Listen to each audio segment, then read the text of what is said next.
ಚುನಾವಣೆಯಲ್ಲಿ ಮತದಾನ ಮಾಡಲೇಬೇಕು. ಹಾಗೆ ಮತದಾನ ಯಾಕೆ ಮಾಡಬೇಕು? ನಾವು ನಮಗಾಗಿ, ನಮ್ಮ ಮಕ್ಕಳಿಗಾಗಿ, ಒಳ್ಳೆಯ ಸಮಾಜಕ್ಕಾಗಿ, ಒಳ್ಳೆಯ ನ್ಯಾಯಕ್ಕಾಗಿ, ಒಳ್ಳೆಯ ಶಿಕ್ಷಣಕ್ಕಾಗಿ, ಒಳ್ಳೆಯ ಆರೋಗ್ಯಕ್ಕಾಗಿ, ಒಳ್ಳೆಯ ಸಮಾಜಕ್ಕಾಗಿ, ಒಳ್ಳೆಯ ಜಾತ್ಯತೀತ ರಾಷ್ಟ್ರಕ್ಕೆ ಬೇಕಾಗಿ ಮತದಾನ ಮಾಡಲೇಬೇಕು. ನಾವು ಮತದಾನ ನಮ್ಮ ಹಕ್ಕು, ಮತದಾನ ನಮ್ಮ ಕರ್ತವ್ಯ, ಮತದಾನ ನಮ್ಮ ಸ್ಥಿರತೆ, ಮತದಾನ ಭಾರತ ಮಾತೆ ಕೊಟ್ಟಂತ ವರದಾನ. ಅದನ್ನು ದಯಮಾಡಿ ಹಾಳು ಮಾಡಬೇಡಿ.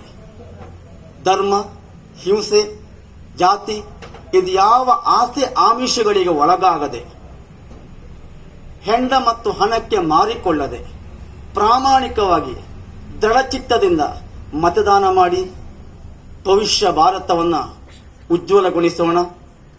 ಬಂಧುಗಳೇ, ಇನ್ನೊಮ್ಮೆ ನಿಮ್ಮಲ್ಲಿ ಕಳಕಳಿಯಾಗಿ ಕೇಳಿಕೊಳ್ಳುವುದು, ಮತದಾನ ಮಾಡಲೇಬೇಕು.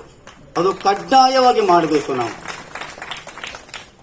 ಒಂದು ಮತದಲ್ಲಿ ಇಡೀ ದೇಶದ ಚಿತ್ರಣವೇ ಬದಲಾಗಿ ಹೋಗ್ತದೆ. ನೆನಪಿಟ್ಕೊಳ್ಳಿ, ನಮ್ಮ ಭವಿಷ್ಯ ಮುಗೀತಾ ಬಂತು.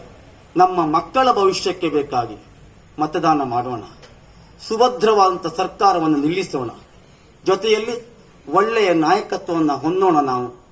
ಹಾಗಾಗಿ ಪ್ರೀತಿಯಿಂದ, ವಿಶ್ವಾಸದಿಂದ, ದೃಢತೆಯಿಂದ, ಯಾವ ಆಸೆಗಳಿಗೆ ಒಳಗಾಗದೆ ಸ್ವ ಇಚ್ಛೆಯಿಂದ ಕಡ್ಡಾಯವಾಗಿ ಮತದಾನ ಮಾಡೋಣ ಎಂಬುದಾಗಿ ನಿಮ್ಮಲ್ಲಿ ಕೇಳಿಕೊಳ್ಳುವುದರೊಟ್ಟಿಗೆ, ಚುನಾವಣಾ ಪ್ರಕ್ರಿಯೆಯಲ್ಲಿ ಎಲ್ಲಿಯಾದರೂ ಅವ್ಯವಹಾರಗಳು ನಿಮಗೆ ಕಂಡು ಬಂದಲ್ಲಿ 1950 ಈ ನಂಬರಿಗೆ ಕಾಲ್ ಮಾಡಿ ನಿಮ್ಮ ದೂರನ್ನು ದಾಖಲಾಕಿಸಿ, ಜೊತೆಯಲ್ಲಿ ಮತದಾನ ವ್ಯವಸ್ಥೆಯನ್ನು ಸ್ಥಿರಗೊಳಿಸುವಂತೆ ಭಾರತೀಯ ಪ್ರಜೆಯಾಗಿ ನಾವೆಲ್ಲ ಮಾಡೋಣ.